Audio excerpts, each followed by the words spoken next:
Hey, brother, welcome to another day of walking in wisdom in the book of Proverbs. We're closing out our 40-day journey in this wisdom by concentrating on Proverbs 27, verse 17. And our word is sharpen. As iron sharpens iron, so one man sharpens another. And we're asking the question, how does a man sharpen another man? And we looked at the fact that he can speak words that are fitting to another brother. And secondly, he can be a brother who sticks to another brother, especially in times of adversity. And today I want to give you a skill.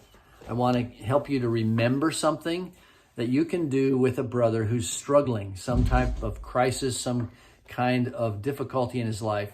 Proverbs 25, verse 20 says, "Whoever sings songs to a heavy heart is like one who takes off a garment on a cold day, and like vinegar on soda."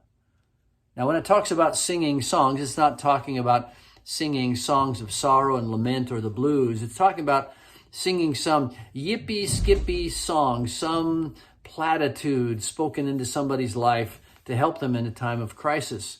And it says here that when you do that, it's like taking off a person's coat when they need it the most, when it's cold, when they need the warmth of that coat, or it's like causing a needless chemical reaction between vinegar and soda.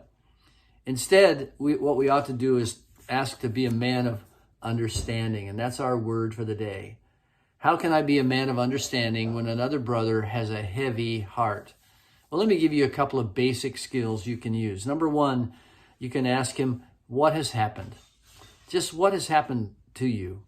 Tell me the process of what's been going on. Secondly, you can say, well, where are you in the process? How long has this been going, and where are you? What's the next step that you perceive?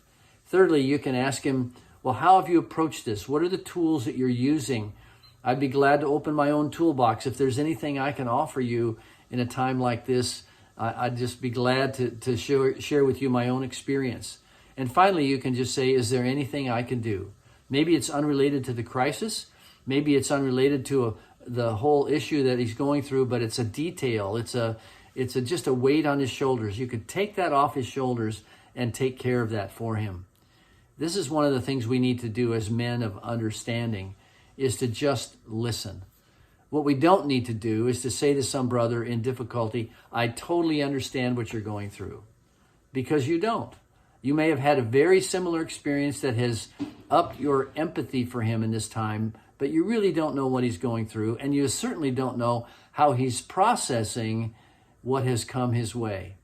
So when we listen, we don't just sing a meaningless song of cheerfulness into a heavy heart, but when we really listen, when we walk alongside someone and we try to avoid doing foolish things, bringing answers and advice, when we truly do that, a brother says, you know, you understand me, I can trust you, you've walked with me. Today, you may have a friend who's going through a crisis. Let's pray this day that we can be that friend who has understanding. And I will pray for you in that. God bless you.